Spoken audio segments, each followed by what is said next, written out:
Welcome to the G-Spot. Five, four, three, two, one.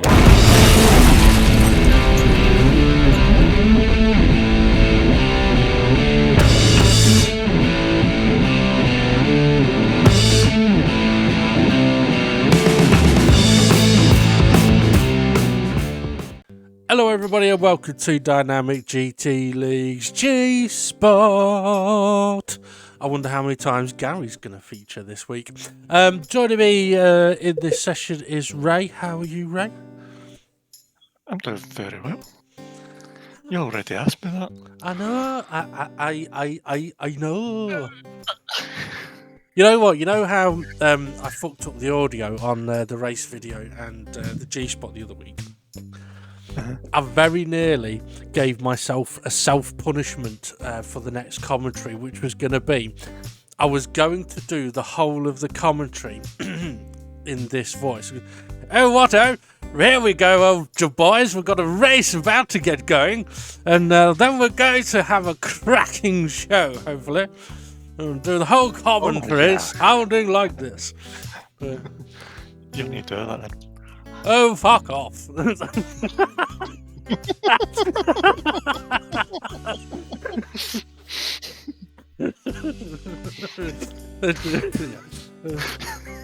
Today on the news, it's the... Oh, dear. There is something about swearing in that accent, isn't there? Oh, well, aren't you a dickhead?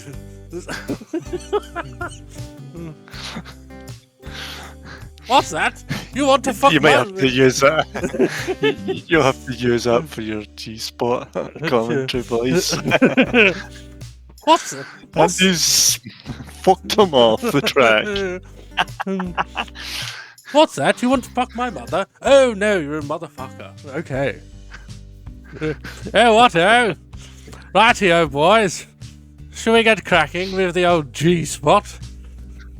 Yes. Although I don't believe there's something as such as that exists. Although, if you ask that pretty little thing, Rachel Riley, she would say the G-Spot doesn't exist. Your clitoris is just 10 centimeters long. Oh, right, okay. Shall we crack on? Well, we could ask Bob.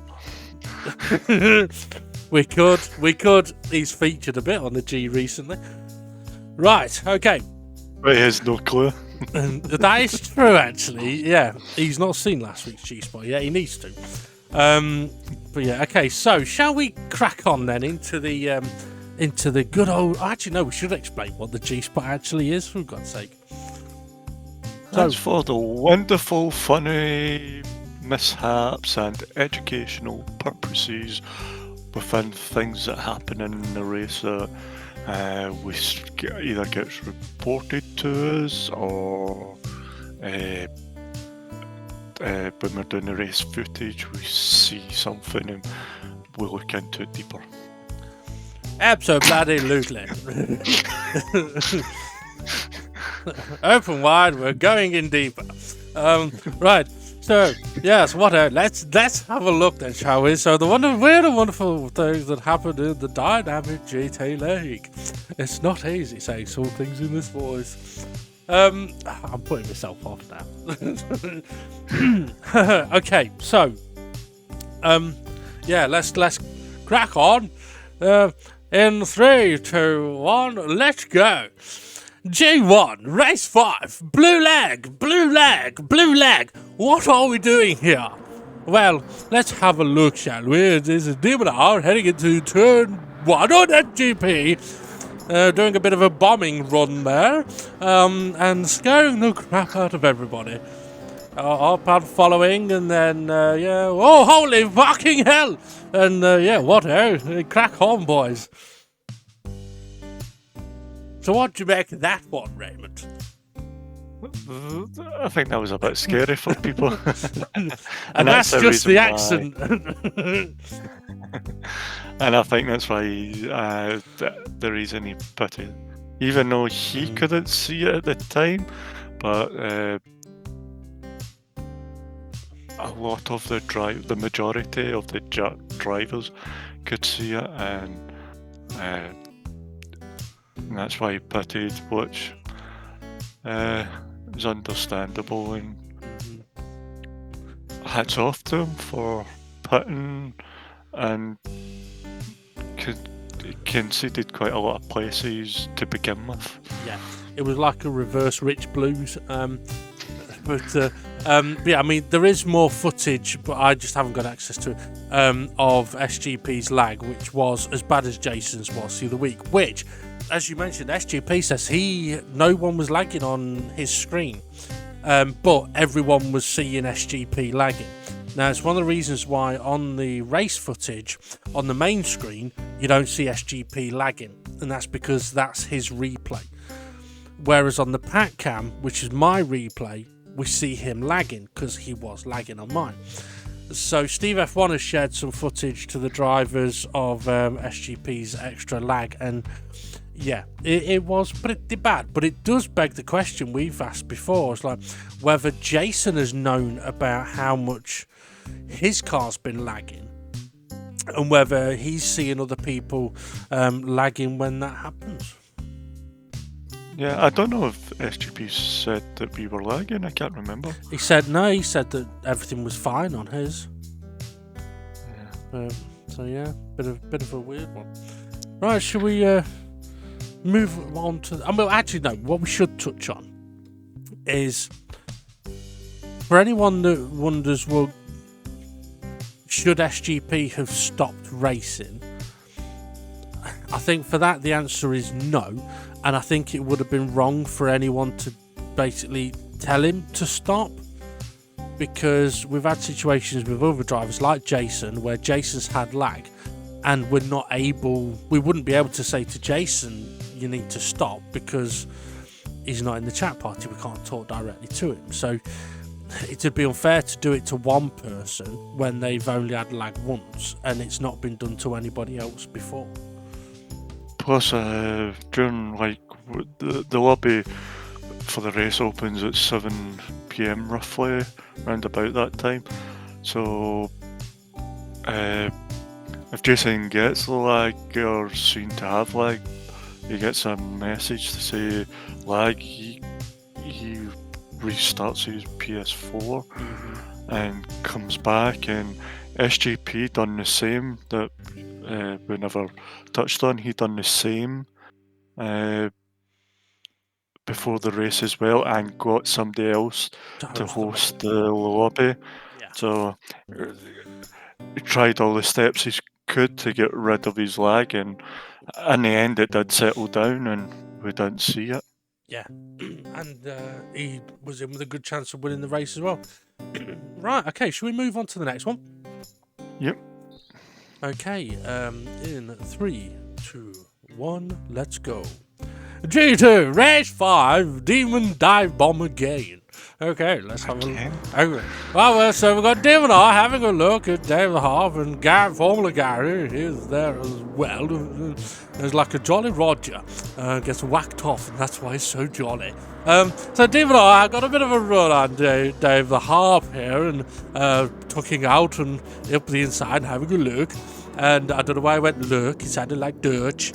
So not a lot to really see there. So a bit of a bump draft. I can't do the voice, but a bit of a bump draft from Demon R. Now, one of the reasons we're sort of showing this is because I think we did see a little bit of it on the race footage, but also there was a bit of a discussion between Dave the Harp and Demon R regarding this, with Dave thinking that Demon R was too far back to attempt to move and wouldn't make the corner, and Demon R thinking that he was perfectly capable. So we are having a bit of a look at it, but we're going to show a few different views here. So this is the view I believe Dave uses. We've mentioned it before. So on that rear view camera, it does look like Demon R's quite a long way back. But we know that camera, that rear view camera, is deceptive. So this is a different rear view camera from one of the other views heading down the straight. So already Demon R looks considerably closer than he did on the other rear view camera. And we'll have a look at another rear view. So there's the bit of a bump draft, and we can get onto that in a moment. So once again, I'd say it looks like Demon R is closer than the rear view on that first camera we saw. So this is another view of the rear angle. I mean, I think I've pretty much show every rear angle that's available. It's just to show the difference of perception through the different camera angles and what's available. This one I think is kind of telling, because it's less than a car length back heading towards the braking zone. This is a difficult one for me to really comment on. So what we're going to do here is normally me and Ray would talk about what had happened. However, I don't want it to seem like it's just my opinion that comes across here. So because I'm involved in this, what I've done is I've asked the admins to give a clarification on this moment, of which I have zero input. I have zero input to them either. To be honest, I mean, these guys didn't know that they were going to be giving their input on this until literally I said to them, right, I would like you to give us your opinion on this situation as if you were stewards, and I'll record it. So they had like 10 seconds notice, and that was it. There was no information given. So what I'm going to do now is I am going to insert the audio from the recording of the admins, Steve and Ray, discussing this as if it was like as if they were admins and stewards, to give their view, so that people know what DGT would expect. So I'm going to stop waffling. We'll let them explain. Now, there isn't going to be any visuals, because with it being three people looking at three different things at the same time, it's impossible for me to capture all of that. So you just have to look at the pretty screen and listen to see if they've got anything interesting to say. Yeah. Right, okay. What I would like you three to have a look at now, and this is without my input, is lap 27, turn 3 between Dave the Harp and myself, where we had the disagreement of whether we would have safely gone around the corner. So I'm going to shut up and I'll let you three have a look at that and give your admins opinions on that. What, whether we think you would have made the corner? Or just the whole incident? The whole thing, whether it's sorry, I should be talking. Basically, view it as if you were stewarding it. As is it an unfair overtake? What was that? My headset just cut out. Your mic's fucking better. There was a bit of crackling. You've not got that click anymore. I can hear it. I can hear it. Clicking. That's... Right. Yeah, so basically, view it as if you were stewarding an incident. Basically, give a what I would like to do is for everybody to have a clarification on that moment, because it did result in a obviously heated discussion at the time and after the race. What you don't want is a biased opinion on the G-Spot. Yeah, which could come across if I had an input or anything like that. Well, it's Demon R's fault. Yep. Alright. I'm just looking at it again, but the first thing I spot is there's bump drafting, which, for me, if there's a car bump drafting somebody, that surely puts them within fair range, or am I wrong? No, that's my exact thoughts was that down the street, Demon R's bump drafting Dave the Harp, and he's still right almost on the tail of Dave the Harp at the break point, so he's well within fair range to go for the move.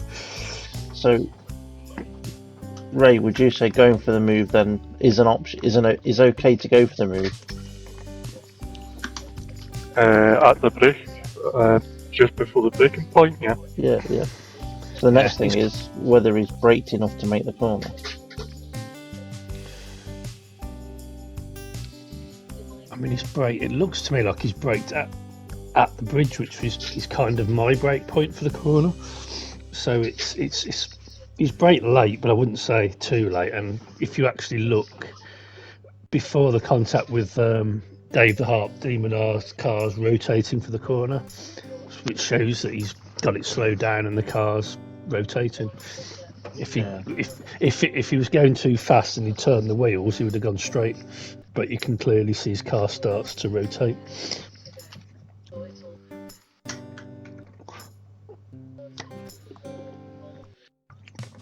I'm just having a look. Right, so at the start of the braking point,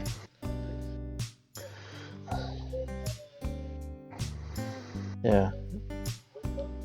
Right, sorry, my train of thought went for a minute. Then I was just having a look for something.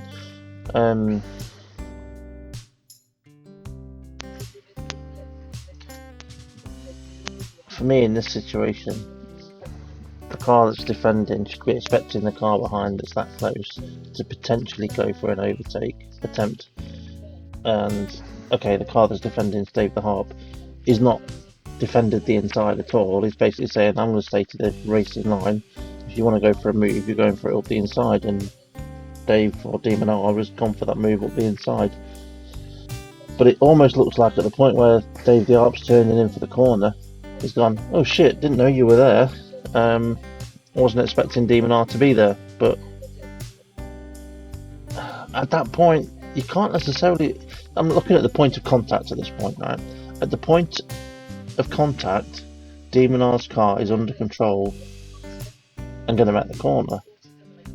And it's before the apex. It's not like he's hit T-Bone Dave the Harp in the middle of the apex. It's before the corner, the contact.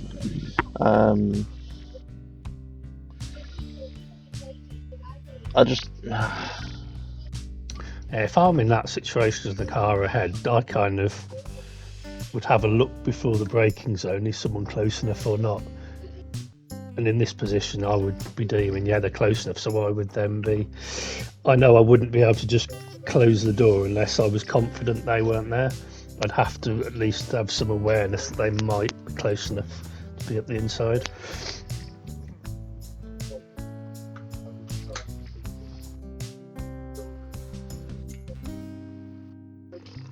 And it doesn't look...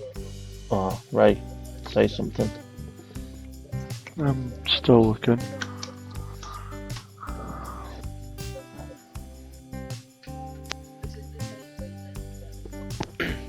I'd like to pose you some questions as if I was Dave the Harp, if possible. So, in the braking zone, Demon R has his car under control. It's going for the apex, and it looks Dave the Harp turns towards Demon R. It looks quite early on his turn. Yeah, it is a touch early. Because if Demon R wasn't there and Dave the Harp was still turning, he was most likely cutting that corner. Yeah, I'm But looking at that's if he was going continuing on that line. But what was the question? Well, he's under control. He's within fair range, and he should be expecting Demon R to be there. He's not defended the inside line. He's left the inside line open. Yeah. But then he's almost like surprised that Demon R was there turning into the corner. I know why. And it's that shitty mirror. I was just about to say that. I've just watched it back from different camera angles, and watching it from the view I use, which is the down on the ground with the virtual mirror, it looks like Demon R is quite far back. and because it's got like it's almost like walleye vision. The closer the car gets, the more it stretches. But as the car's coming past you, it gives you that impression of it speeding up as it's coming past you, as it gets bigger in the mirror. Or so I can understand why it looks like it's coming too hot. But you watch it from off board, and Demon R is not coming in too hot. When you have a car in real life and it says objects are closer than they appear in the mirror. Yeah. That's what they should put on that fucking mirror. Yeah. It took me a long time to get used to how that mirror looks, and that's why I use it. But if Dave the Harp does use that mirror, that might be something that's caught him out. Just looking at it from a view that some of the other drivers use, which is the roof view, and then pressing the look behind button. Doing that, yeah. If I was using that view breaking into that corner, it's like Demon R's made it quite clear he's moved to the side, he's about to go for a move up the inside, and as you look, if you do the look behind and freeze frame it into the corner, Demon R is not going that much quicker than Dave. It's only initially 7 mile an hour quicker, and then at the point of contact, Demon R's actually 5 mile an hour slower. Yeah.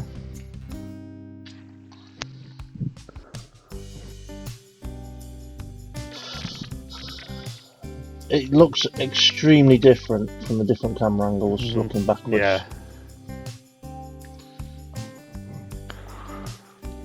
Even on that virtual mirror, it still looks close enough where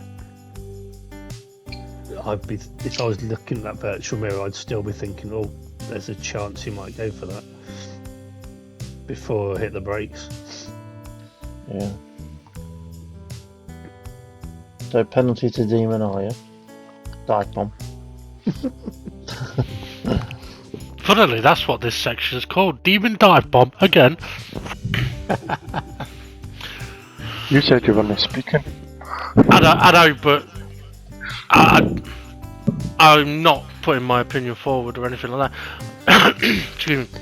I asked if I could ask some questions as if I was Dave, but you ended up talking about what I was going to question, which was about if you were in Dave's position, could you understand why it looks like to him Demon R may not have made the corner, or that it was a late move, but you got there on the view yourselves. If that's the view that Dave uses, he could have misinterpreted the mirror. Yeah. Yeah. That is a potential reason. So I wouldn't necessarily say Dave the Harp misjudged how fast you were coming into that corner. It's more Dave the Harp misjudged what the mirror is telling him, because the mirror is shit. If he's using the other view and looking behind, and then it's different. But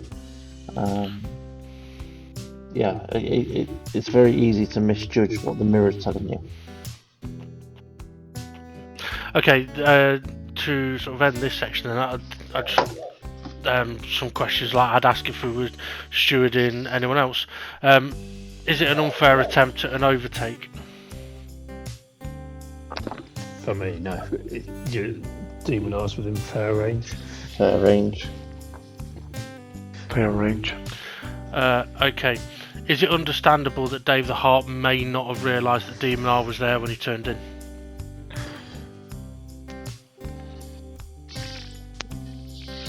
Depending on what view. Yeah.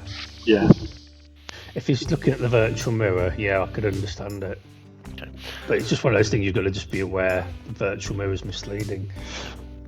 It's like if you look at on the view when the contact's made, there's like half a Demon R's car still in the mirror, and then half of his front tyre and all his front winglets at the front of the Harp view. If that's a view he uses, that's how bad the mirror is. Yeah. Yeah, I mean that's the thing. I saw it on that mirror. It shows half the car being behind, but when you actually go off board, the side by side, near enough touching fucking wheels. But the way I try and think about that mirror is basically where you're sat in the car looking backwards, but it's removed all of the car. Yeah. So you've got to imagine that you're looking through that mirror and your car is still in that frame somewhere, just that it's made your car not visible. So, like in a real car, when you look in your rearview mirror, you see your back seats, the parcel shelf, the window. It's just removed it all, but it's still there. Yeah, I mean, I just want to point out as well that one of the reasons, just to explain a couple of things, I haven't asked these guys to have a look into this to pick on anyone or Dave. If these three had said it was my fault, fair enough, I'd say okay, no problem. I've given no instruction as to these guys as to what to say or anything. So Dave, if you're watching this thinking why they're picking on me or anything like that, it's not a case of that. It's for everybody's education, really. And if this had been a stewarding situation, I wouldn't even be in the chat party when they were discussing stuff. And the only reason that I have kind of G-spotted it and asked these guys to have a look at it is because obviously at the time it did result in a heated conversation. And if there's one thing we like to try and do, it is solve any moments of a heated conversation. Now, I do know me and Also, Dave. Go on. People go, oh, I wonder what that was about. Oh, yeah, this is what it was about. Exactly. Yeah, so people are nosy fuckers. So now you know, you bastards. But yeah, so it's nothing more than educating everyone. Me and Dave, as I said, had spoken, and he said he apologised if it was his fault, and I said I apologise if it was my fault. But yeah, so that's the view of the admins and the stewards, technically. Anything else you want to add, guys? You're both cunts. Yeah. You're all cunts. I just think it was Dave's. I just think it was Dave's fault. Which one? Yeah. Yeah, which one? Yeah, which one, you fucker? Penalty to Dave. Hashtag blame Dave. That's a good one, yeah. Yeah. Right. Thank you, guys. I'll buy that beer in a bit. Right, okay, so let's move on to the next one, shall we? Yep. Okay, in 3, 2, 1, let's go. G3, Race 5 report, disaster at the finish. Okay, before we get into the footage on this one then, this is one that has been reported, and Ray will read the report in a moment, but we do need to mention that at the time of recording this, I haven't looked at this as a steward, and neither has Ray. We are going to view this simply as commentators, and then I will update this clip with the steward's view. But we can have a look at it anyway. So, Ray, what is the report? Jimmy touches my right rear side of Art Pal, resulting in Art Pal to spin on the final corners. So not a Jolly Roger, it's a Jimmy Roger. Oh yes. Oh. What noise does a fish make when it's having an orgasm? Oh. Thinking of Alan Davis there. If you've never seen him on QI where he does his fish orgasms, you need to YouTube it. Okay. Right, so Art Pal saying that Jimmy's touched his rear, so let's have a look, shall we? At the footage in 3, 2, 1, let's go. So, Art Pal looks like he goes defensive into the penultimate. And a bit of contact there, and a bit of port contact there, and a bit of barrier there, and yeah. So Art Pal does go defensive. That does compromise him a little bit.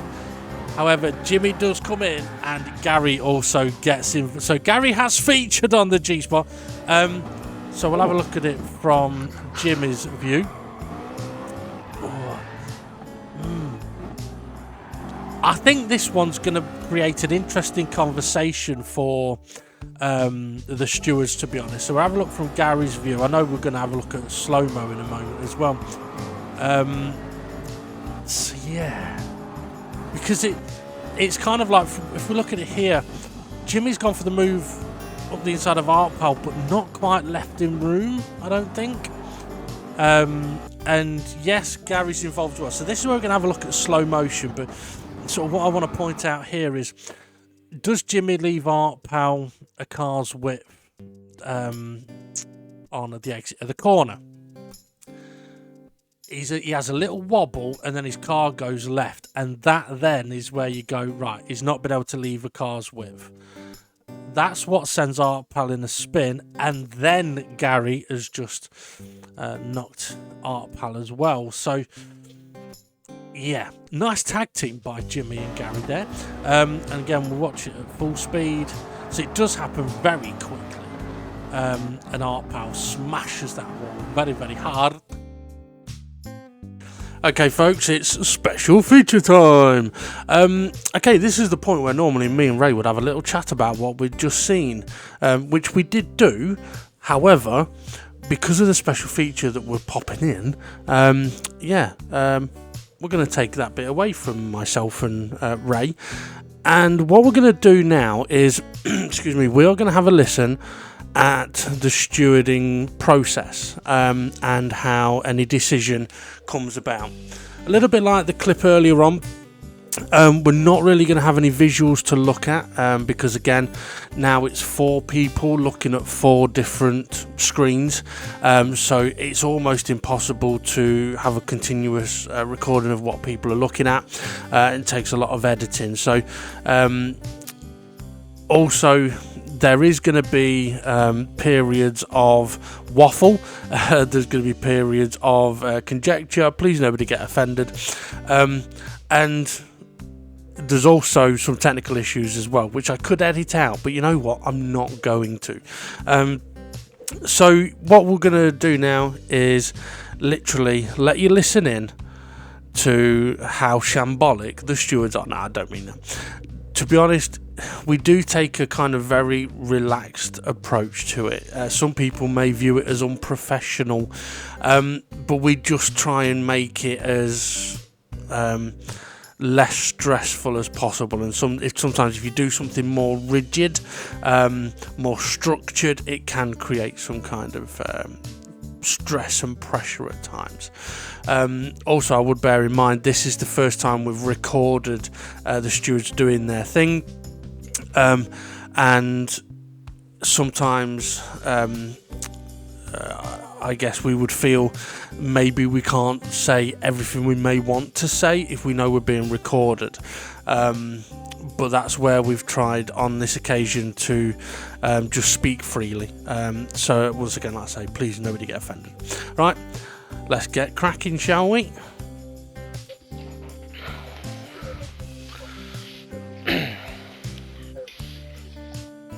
So I'm guessing one is not too technical, where we need to look at things from different cars and different angles. And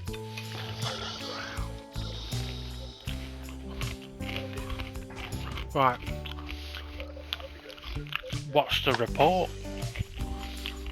Final corner, penultimate corners at the race. what does it say? I've not read it. You can ask good stewarding, innit? Has it been shared yet in the admin chat? Yeah, I shared it this morning. What are you doing sharing it this morning for? I don't get it till now. Getting ahead of time. Right, lap 1, 2, 3, 4, 5. Not that Oh, you don't. Not that one.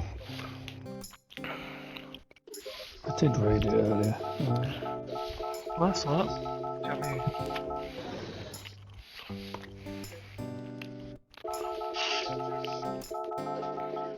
It's not in the admin's chat. Is it not? You didn't put the report in there, you just put there is a report. Yeah. I thought you put it in there. No, I didn't. Um, I'll put your suggestion in there for a G-Spot. The report was 41.05. Jimmy touches the right rear side of Art Power, resulting in Art Power to spin on the final corners. okay. Go and have a look then, boys. Jimmy. 41, it is above play. 41.05 is above play. I'm just wanking off my controller for a minute. Hang on. Oh, that's disgusting. Isn't it? Right, it'll be done in 2 seconds. I'm done. No, I'm halfway there. Can't wait for GT7 so we don't have to do this. Oh, yeah.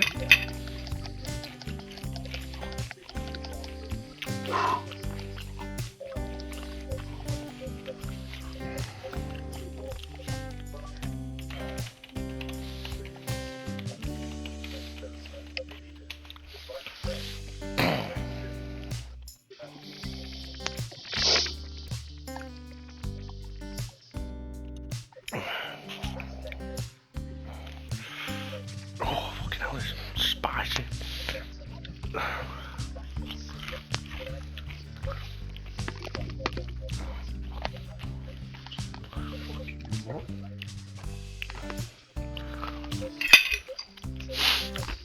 Right, hang on a minute. Have you seen something? I'm just looking at it from a different car. Hang on. I wonder whose car that is. What are you on about? I don't know, I'm just watching it from another car now. You have to have your ups too, F1.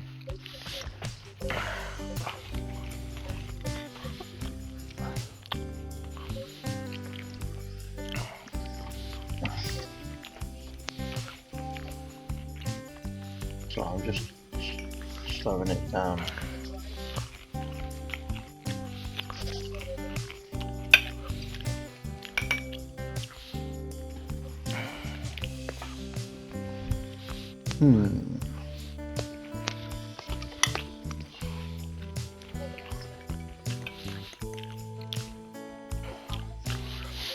Well, let us know when you've got an opinion of penalty or no penalty. At this moment in time, I don't know. Yeah, I'm just Okay. looking to see what happens before the finish line. Twilight runs out of fuel, that's what happens. Yeah. You know how we stole the position off Art Pal the other week at Le Mans? I Yes. stole the position off him today, must have been by a fraction of a second. Today? Last Thursday. Right. You don't have to say if it's a penalty or not, just let us know when you're ready.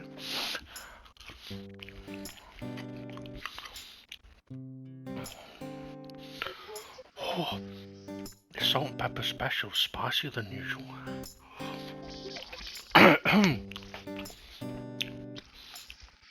Oh.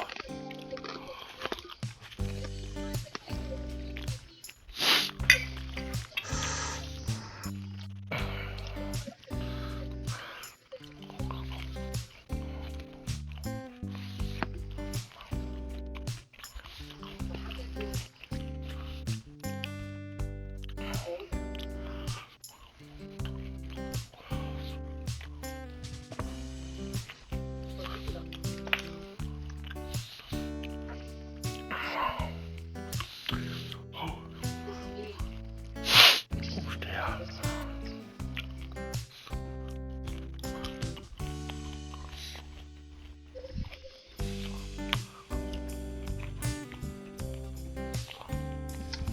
I'm ready. I'm ready.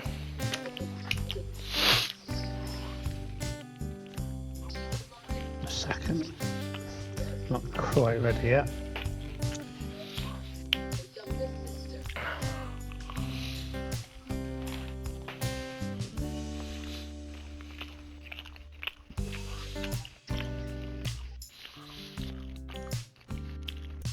You'll pick it up on for the audio, wouldn't you?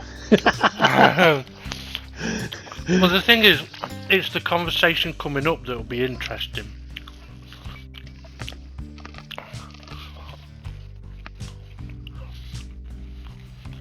Oh, bloody.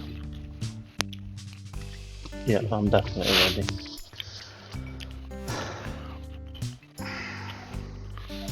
Are you 90-10, Steve? F1. 90-10. Yeah. 90% one way, 10% I'm sure. Yeah, Yeah, that's. a good way of putting it. I'm 90% sure, but yeah, there's a bit of unsurety there. Yeah. I might be able to give Yeah, you I'm a ready. 10%. I've looked, Yeah. I've spotted something that might give you a bit of 10%. Ray, are you I'm, ready? I'm ready then. Okay, we're all ready. Right, penalty or no penalty? Do you want me to start? Can do. Unfortunately, no penalty to Jimmy, but I would give a penalty to Gary. Interesting. I'm penalty to Jimmy, no penalty to Gary. Penalty to Jimmy, no penalty to Gary. Penalty to Jimmy, no penalty to Gary. Interesting. So Come we on. do the Jimmy ones first then, and then Why- Steve why- do this. Yeah, why would Jimmy get a penalty? Jimmy's not left.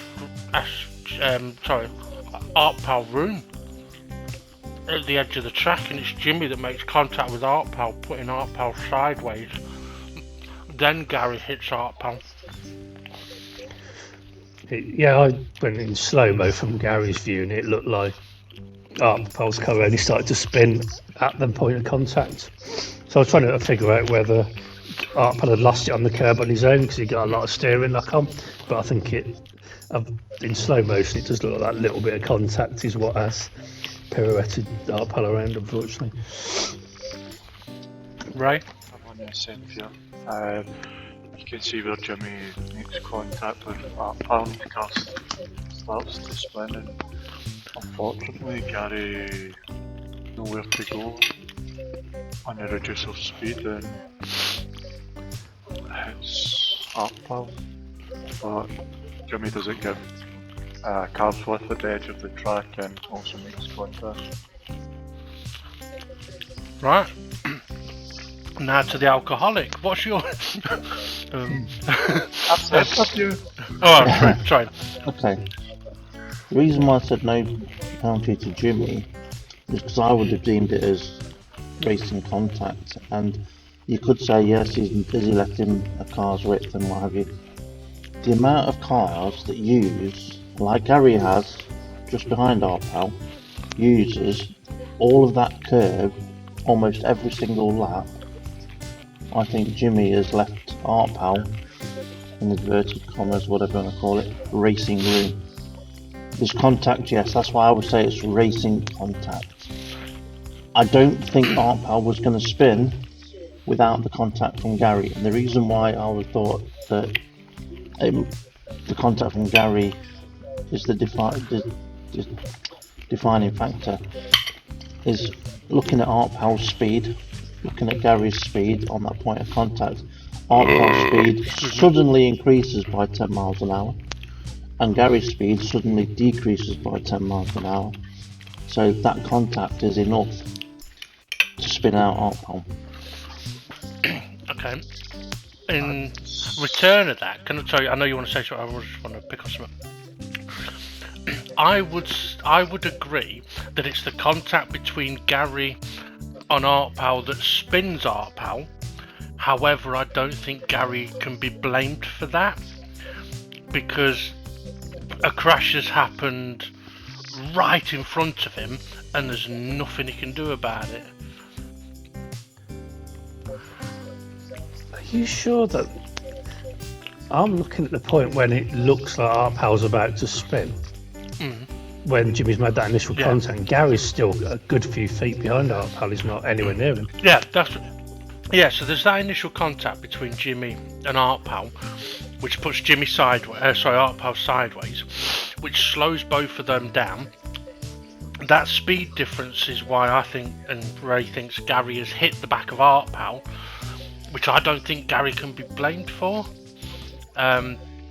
And okay, yeah, the contact of Gary onto Art Pal has definitely sent Art Pal flying, but I think it's initiated by Jimmy, not by Gary.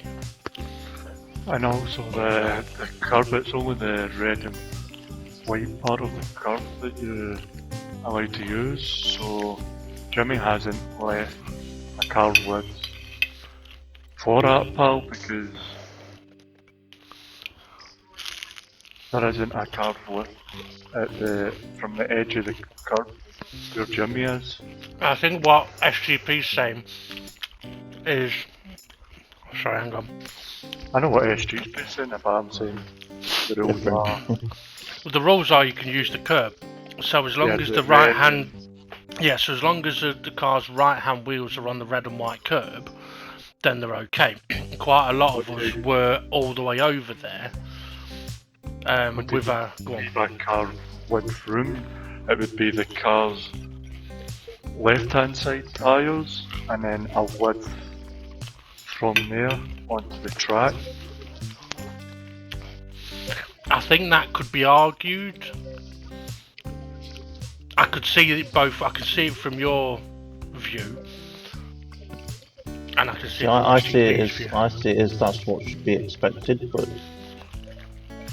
this is where there's certain corners like at Monza chicanes where we see people we had it somewhere are allowed.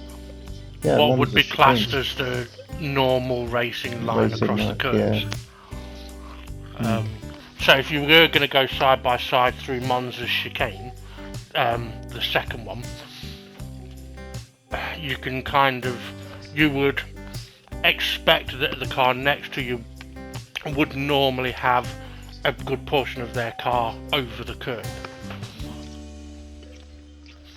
Because where Art Pal's car is when there's the contact, I'd see that as, well, that's where Art Pal potentially trying to put his car anyway, because most people were trying to put their car in that position most laps. That's the way I see it. Wow. That's why I don't particularly think Jimmy should have a penalty. I think it's right on that borderline of that racing room. Well, we may have a difference of opinion on that. But I see it. I don't really want to necessarily blame Gary, but it's Gary's contact up the rear that shunts Art Pal off. That's the only reason why I was saying penalty to Gary and not Jimmy. But I do understand by the letter of the law if you're supposed to leave a car's width. That's the thing. Leave a car's width. We don't say a car's width from the edge of the track. We just say leave a car's width. So, has Jimmy left the car's width? Well, When I looked at it, I thought no. From the edge of the track, no. But from where you would normally place your car for racing, it's debatable. Would you say though? We carry on, right? There's not a car width there, and what's still saying the car width? You're very quiet, right? I said I still say no to the curb width because Jimmy is over the white line on the curb. Oh, well, I think if he's over the white line, he's not leaving what I would call racing room there. Yeah. Also, I just do a screenshot. Yeah. I've got it. Also, I would like to It's point alright, out I'm that looking at Jimmy's it. car does have a wobble, which sends him to Art Pal. That could be the way he's coming off the steering. Yeah. Could we all be agreed that yes, it's Gary's car that makes the final contact, sending Art Pal spinning? Are we all agreed on that? I was going to make a point though, because if you're in Gary's position, you come out that corner and you just floor the throttle, expecting the two cars in front to do the same. Because Art Pal's got sideways, he's not accelerating. Mm-hmm. So is that really Gary's fault that he's accelerating to the back of a car that hasn't accelerated in the way he expected? It's a good point. We'll get on to that in a second. So, are we all agreed that it was Gary's car that made contact with Art Pal, the final contact that sent Art Pal spinning? Yeah. Yeah. Ray? I'd say no. Jimmy was the initial contact to me. I'm not after the initial contact. I'm trying to break it down into a few sectors to make it easier for us. Do we all agree that Art Pal's car made the final contact? Sorry, Gary's car made the final contact with Art Pal. I'd say Art Pal was already out of control at that point, but yeah, Gary's final contact was what sent him across the track. Ray, do you agree that Gary's car made final contact with Art Pal? Made final contact, yes. Okay. Are we all in agreement that Gary is not at fault for said contact? I don't think he's at fault. Ray? I don't think he's at fault. I don't think he's at fault. I was going to give him a penalty. You broke up mean then. that I would have given him a penalty. You broke up even yeah, worse then. Your mic's gone really bad. Yeah, Oh, you're playing I would have worse. given him a penalty. You're getting worse and worse. didn't hear a bit of that. Yeah. Just completely cut out. Oh dear.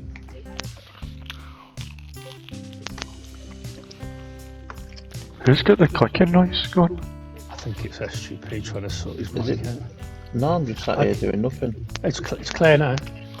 There is a clicking noise on the There's a mic, clicking like noise, interference, yeah. Don't know why. Say what you said again. See if it picks up this time. I initially was going to give Gary a penalty, which my initial thought was that it would have been. It's just gonna get. Yep. It was absolutely fine until you started giving a description. Leave and come back in.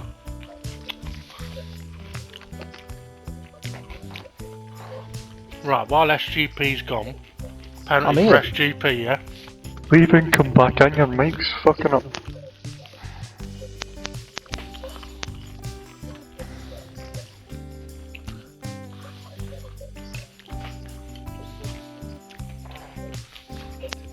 Has he come back yet?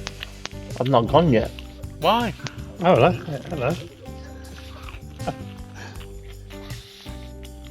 So, tell us about Gary. Wait for it.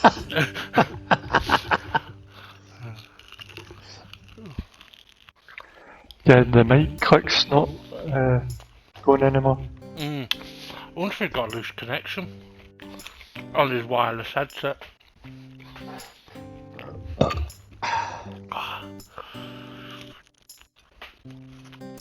You better get the cable guy in. Cable guy. What's that song he sings Can't remember. on the karaoke machine? Oh yeah. Have you seen me now?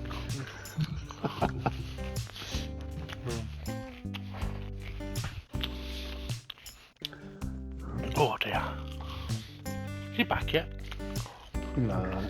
I think he's reset his PlayStation maybe.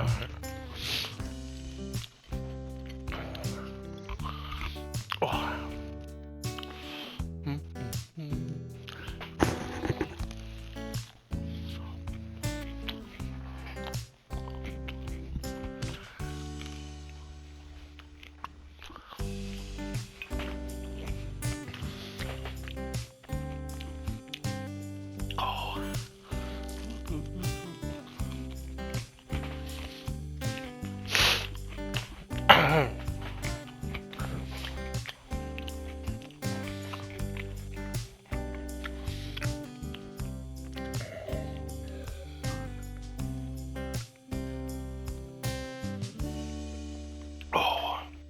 Excuse me. I was hoping to get me dinner before we started all this.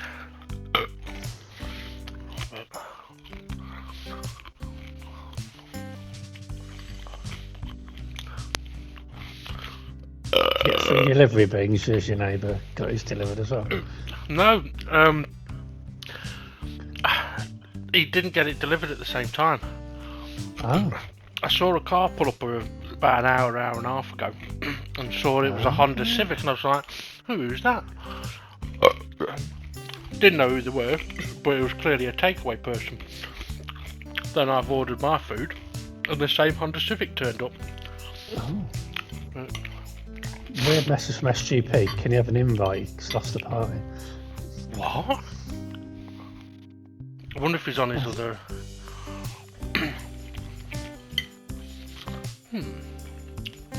I can't send an invite at the moment. I've got sticky fingers. Let's see if I can work out how to do it. Add players. I've got it. Ah, cool. Cheers. So how long do we wind him up for when he gets back in?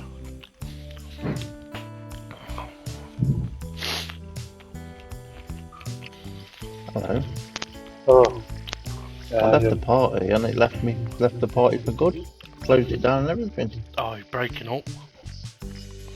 Can't hear him. Yeah. Is he joining? I can hear the echo through Dave's mic, so I know it's working. If that was a bluff, that was a good bluff. That clicking is bad though, isn't it? Yeah. What clicking? You got a loose wire or something? Fuck off.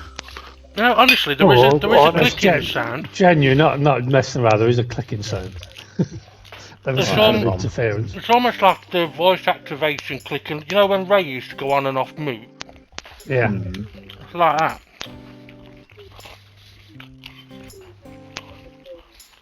Someone else on Bluetooth near. Have you got a Bluetooth headset? Yeah. Hang on. Is your phone between you and your station? No. The sort of stuff problems I had when I had Bluetooth headset. Now I've just gone wired. Wired for sale. Oh fuck, you're recording this, aren't you?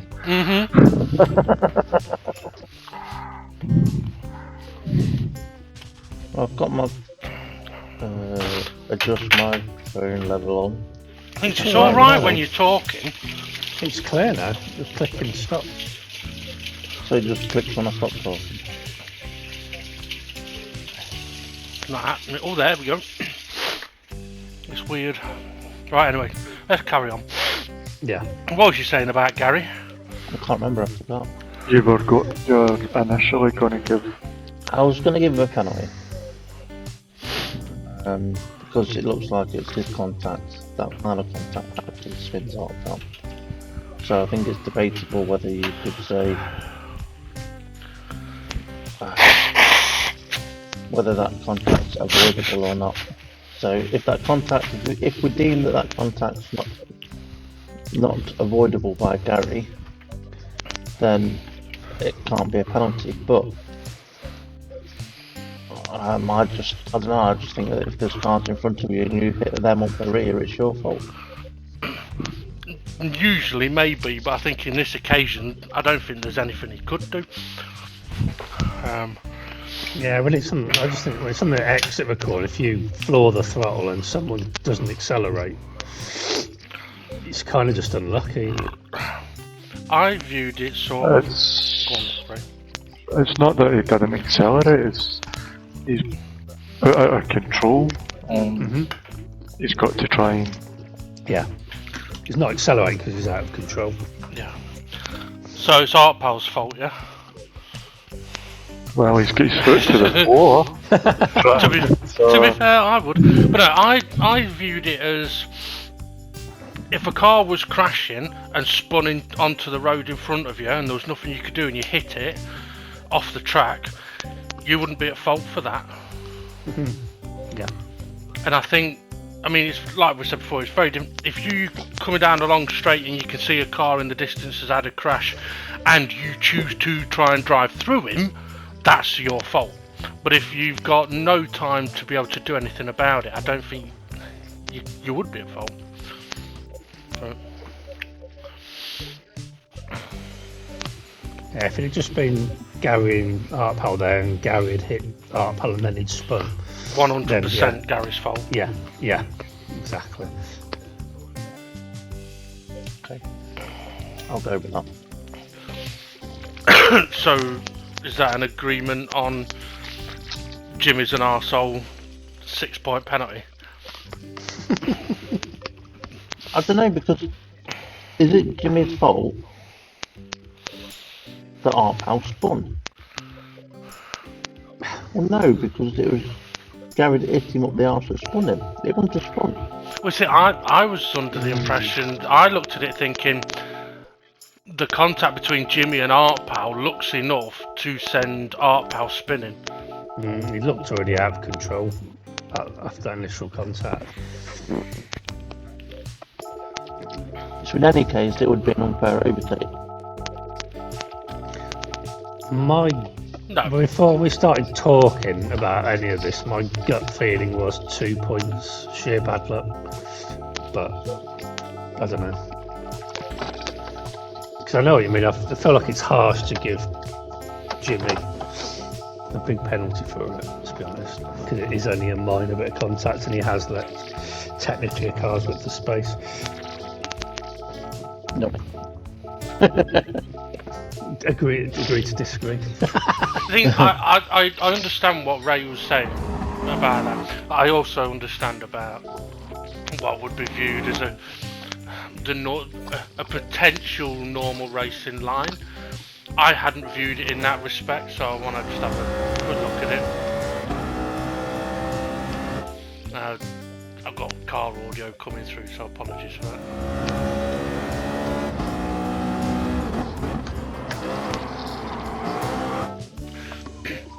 No, you see, okay, I've just had a look at it, and I agree with Ray. Jimmy's car is too far over to leave what I would say would be potentially normal racing room.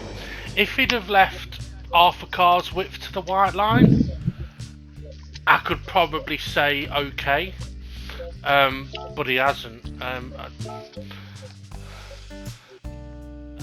Yeah, see, I wouldn't class that as.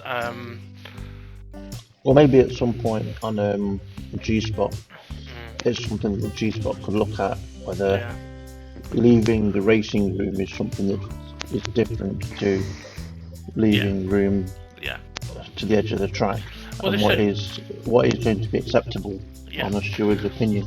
Well, this is the thing. I mean, to touch on it now, just like I said, there's some. Okay, so for example, turn 1 here at Red Bull Ring, not that the normal racing line wouldn't be to straddle that sausage curb on the exit.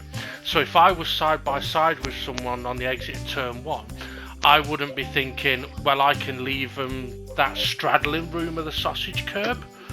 Because they might not want to. Exactly. So that one, for me, wouldn't be a leaving racing room. But like I said, Monza, the second chicane at Monza, either one of the left or right hander, I know I would straddle the sausage curb there. That's my racing line. So for someone to leave me racing room there would be them leaving me enough space to straddle that sausage curb on the first one, and for me to leave them enough space to straddle the sausage curb on the second one. But if it's somebody that's trying to overtake somebody that's not confident with straddling the sausage curbs, then you're going to end up having a problem. So that's why I feel maybe a clarification of some sort at some point, whether we are prepared to accept racing room as a car width. Depending, or maybe it is corner dependent. We have to say, look, well, obviously, if we're gonna, keep it simple. It's the fucking right line.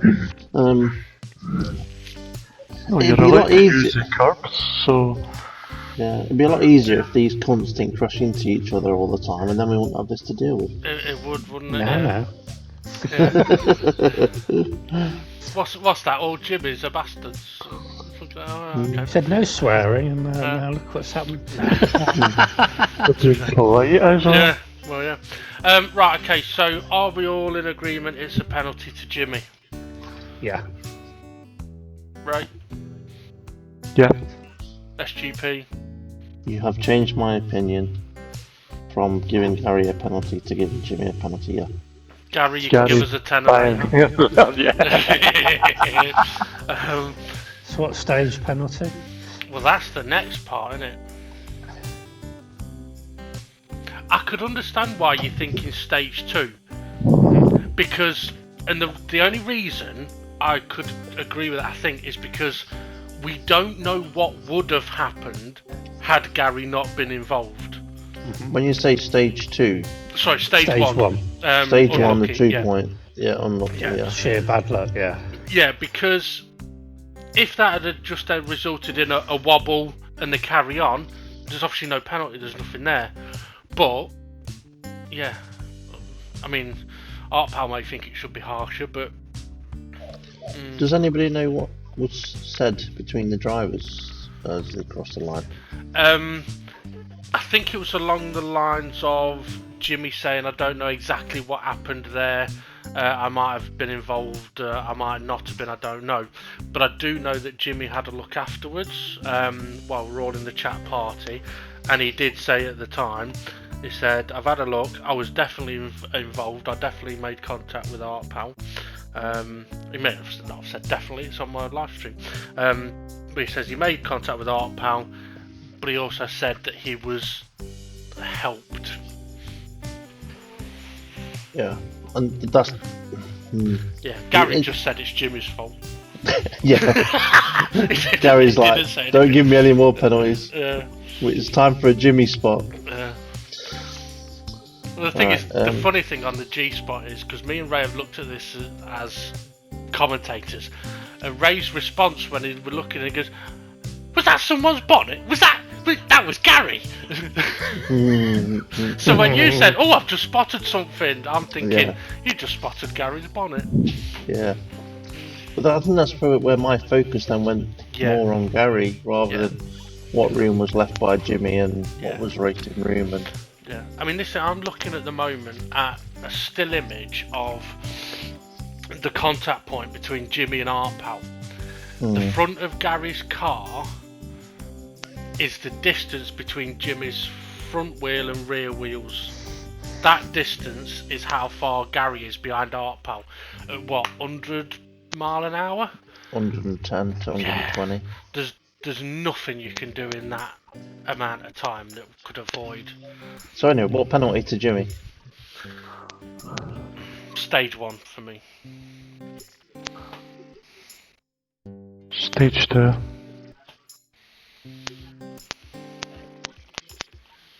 I would agree with Ray and stage 2 it, and I'm going to elaborate.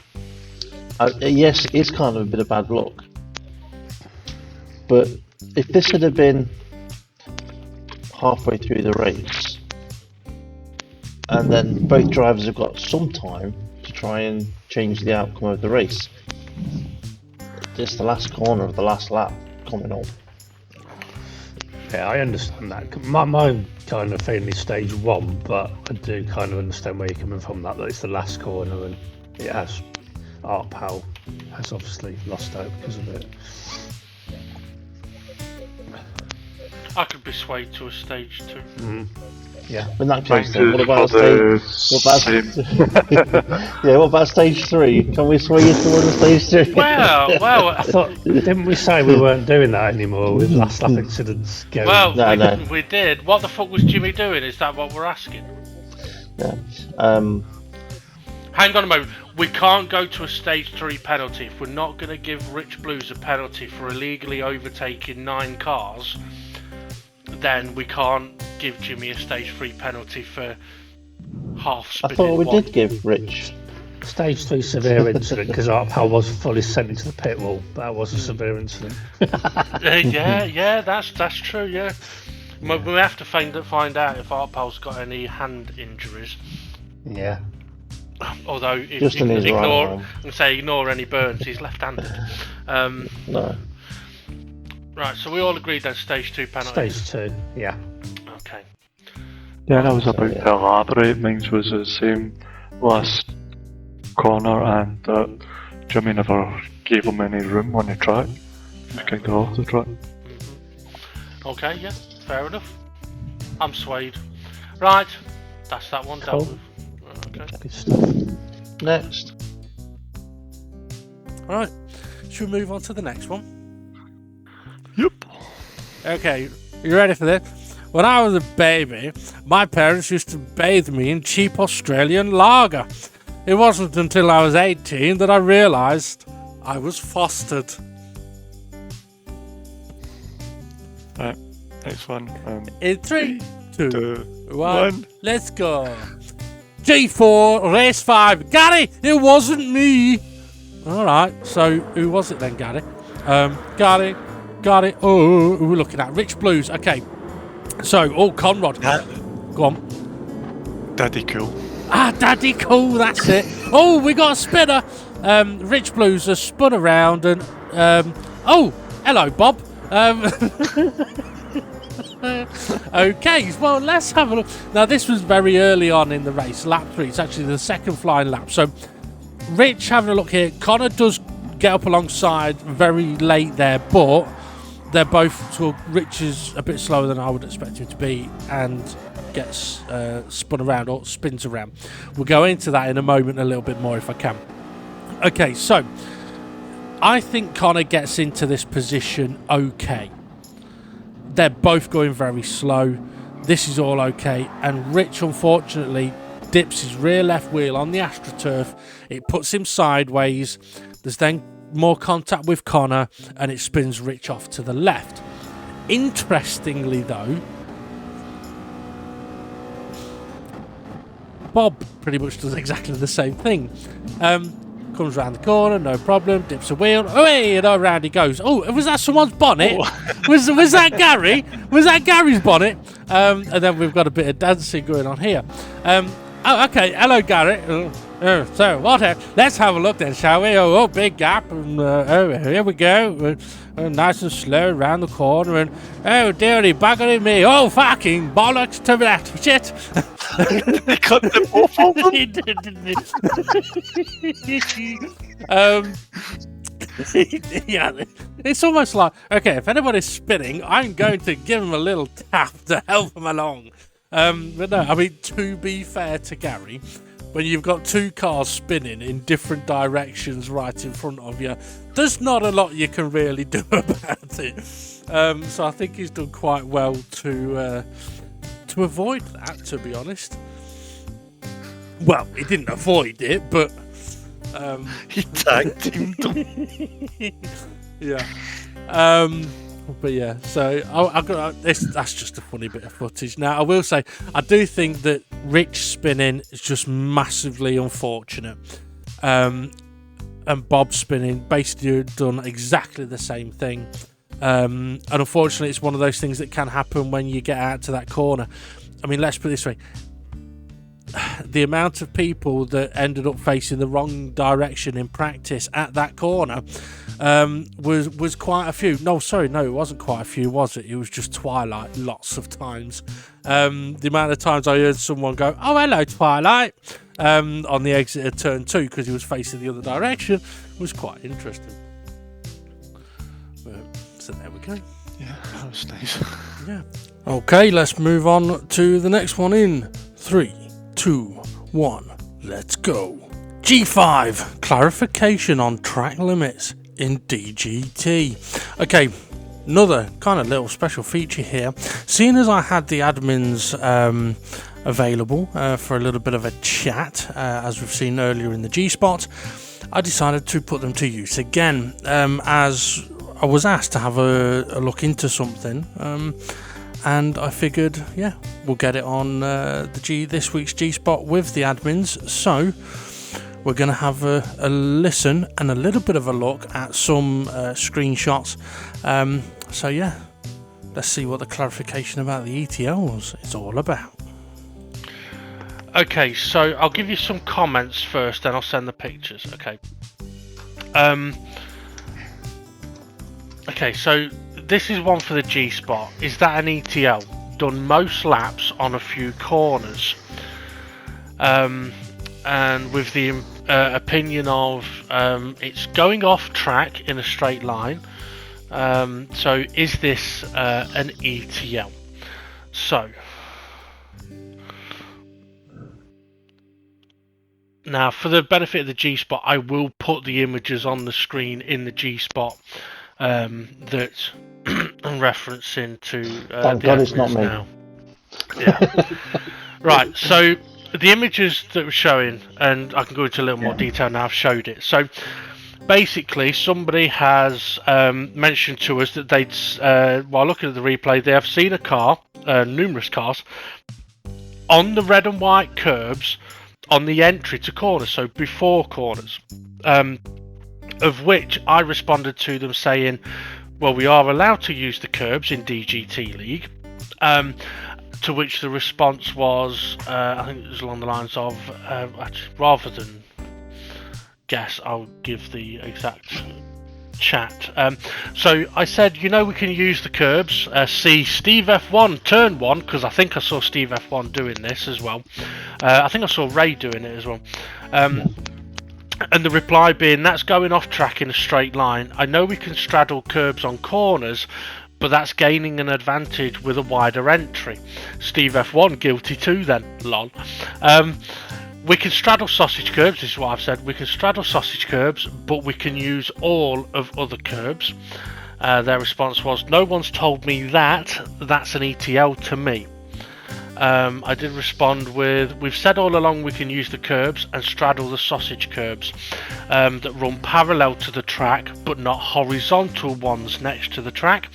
I can put it into the next G-Spot and get your guys' views, so that's what we're doing here. You should have told them to be a man up, and you should have manned up. Sent it to the page. I could and have had done it as a report. No, to be fair, right, I'm guilty. I've done it. Mm-hmm. But for me, that's where the corner starts. That is the corner. That's where the corner starts. You go over there to start your corner. That's where the corner starts. Steve F1 sounded like he wanted to say something. Yeah, because I'm just looking at my line through that corner. I've got 2 wheels on the track and 2 wheels on the curb most laps. Maybe I just mistook you for Ray then, because I know Ray definitely did it at turn 1. I'm not as wide as those pictures you're showing me in the chat. I've got 2 wheels on the track most of the time, but I don't think I've ever thought about what's acceptable and what not. Well, just to say for turn 1, I know that there's other corners in the pictures, but turn 1 Red Bull from Red Bull Ring. Where? Red Bull. Red Bull Ring. Yeah. The red wine wing. I find it in most cars very difficult to brake completely off the track. Yeah, and that I'm curb. the same. So I tend to do all my braking pretty much 4 wheels on the tarmac, and then I go out to the left, use as much of the allowed track or curb as possible to sweep right.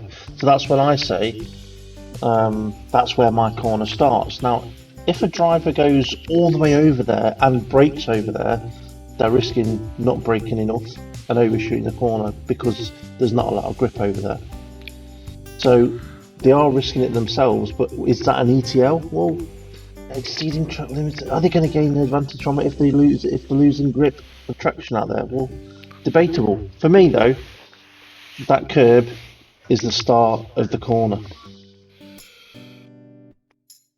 Where that car is the start of the corner.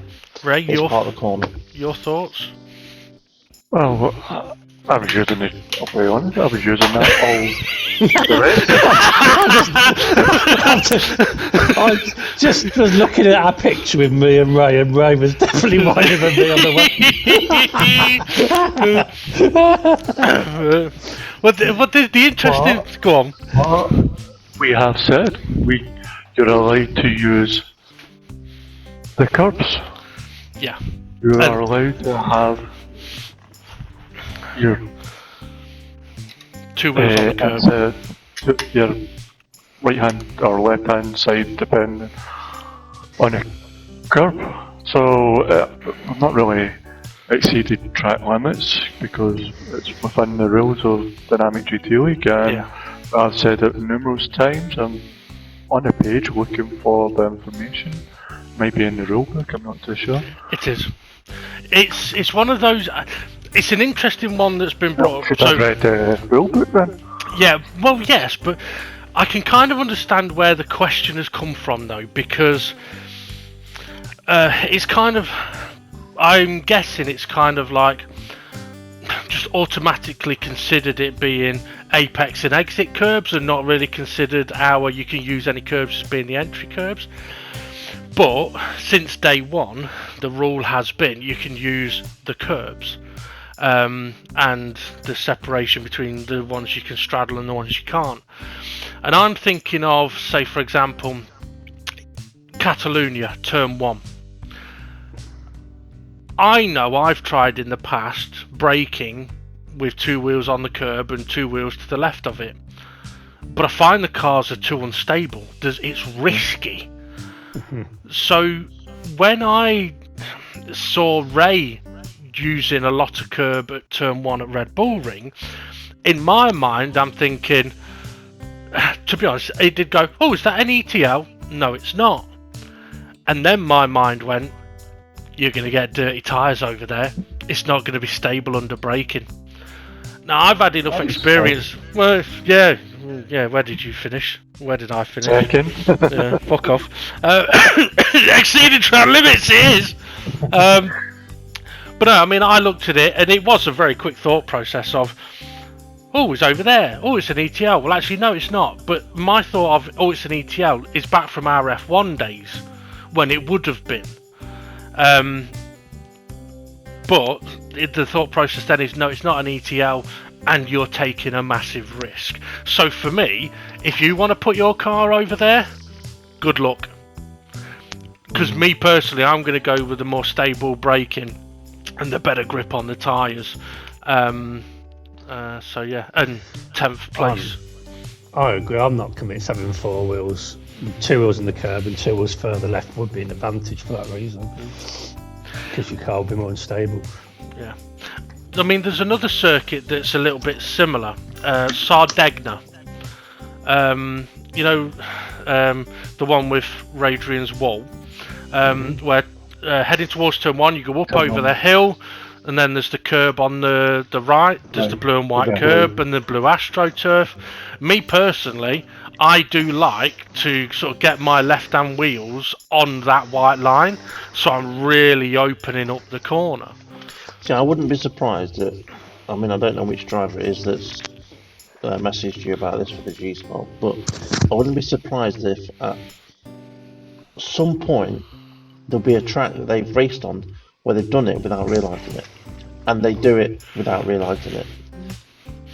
Because for me, it's one of those done things. It's a curb, you can use it. Yeah. You see it in real racing all the time. And that corner at Red Bull, they do it in F1, don't they? They go drift to the left onto that curb. I mean, it's one of those things, whether we like it or not, it's within the scope of our rules. I do want to just clarify, though, a bit like we had at Le Mans in the GT40, was it? Where there was that exit curb, and it was, you can be on the curb, but if you go like beyond the end of the curb and you're off the track, then that is an ETL. So if someone was heading towards a corner and went over the edge of the track and then started on a curb, that is an ETL if they're off track before the curb starts. Yeah, if like that Steve makes was sense. at Monza. Yes, yeah, exactly, yeah. No idea what you're on about. Yeah, there's no fucking curb there, is there? Insert Monza picture. Yeah. I wasn't straddling any curbs. But no, Exactly. definitely not. But I can understand though why this question has been posed, and which is why I wanted to get your three's view on it as well, because I knew what my view was. So to get clarification, as it says in the rules, you can use the curbs. And DGT, we've always tried to keep the rules simple. So having a 1 fit rule where I think it's the easiest way to go, isn't it? Entries and exit. Yeah, I am now trying to think if there's a corner where there's an absolutely silly piece of curb that if you used it you were 20 feet off the track, but normally in those kind of scenarios there tends to be sausage curves. So for example, Monza Ascari, the first left-hander of Ascari, there's a little bit of curb, there's AstroTurf, and then there's them horizontal sausage curbs, and they're those anti-cut ones, and they're the ones we say you can't straddle them, because if you're straddling them, you're cutting the corner, you're massively off track. But then, for example, Spa, where we're racing at this week, at the bottom of Eau Rouge, you can cut a corner, can't you, where the curb is on the left-hand side? Because we say you can use the curb, so that's fine. On the top of the hill, on the left-hander, you can have your right-hand wheels on the curb there. So we do give people that sort of bit of leeway, really. So yeah, anything else to add on that one, guys? No. Okay. Right, in that case then, I think we're done. Right, thank you. Right, before we get on to the last one, Ray, I have a little puzzle for you. Okay. Why do you need at least 2 polars, a grizzly, and 2 pandas to start a zoo? 2 polars, A grizzly grizzly bear, and 2 pandas. because they're all different types of bear. No, it's the bare minimum. Oh, right. Let's go. In 3, 2, 1, let's go. Gee whiz, Conrad, I spin me right nowhere, baby, right nowhere. Now, we have sort of bashed Connor quite a bit. Or not bashed him, we've watched him spin a few times. But for this one, we're going to have a look at the overtake he does. Lovely move around the outside of turn 2. A textbook, beautiful move. We're going to have a look at it sort of on board. So, yeah, Demon R, David Harp, sort of a little bit side by side. This is what I was mentioning during the race footage as well, like not attacking into turn 2. Connor, though, just got alongside enough that I couldn't shut him out, and he had a lovely move round the outside, a proper good overtake. So, well done, Connor.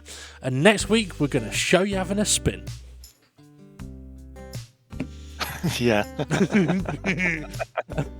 He'll be determined to not spin there. But he'll be determined, but he'll end up spinning multiple times. So yeah, plenty of opportunities, Connor. Don't you worry. But yeah, Don't let us down. no, definitely. Don't you let me down, baby. Okay, that's it. G-Spot concluded for this week. If there were things, I know I asked the drivers and the admins if there was anything for the G-Spot. If there are things that people had asked for and I'd not put it in, there'd be 2 reasons for that. One, I couldn't be asked. No. 1, it was too late. We've already done it. Or 2, we've kind of touched on it. Or yeah, we didn't really need to. So yeah, there you go. Right. If that's everything done, we can wrap it up. And yeah, well, actually, you don't know how to do that, do you? That was coming. Yeah. Can tell you don't wrap the Christmas presents. Right. Yeah, just to the bag. Yeah, it's in the bag. Okay. Right, Ray. Thank you very much for joining us on the G-Spot. No worries, anytime. And yeah, that's all, folks. Have a good one. Like, subscribe, hit the notifications bell. You know what to do. Catch us next week for all the weird and wonderful stuff that happens at Spa. See you later. Ta-da. Cheerio. Oh, fucking hell. Goodbye.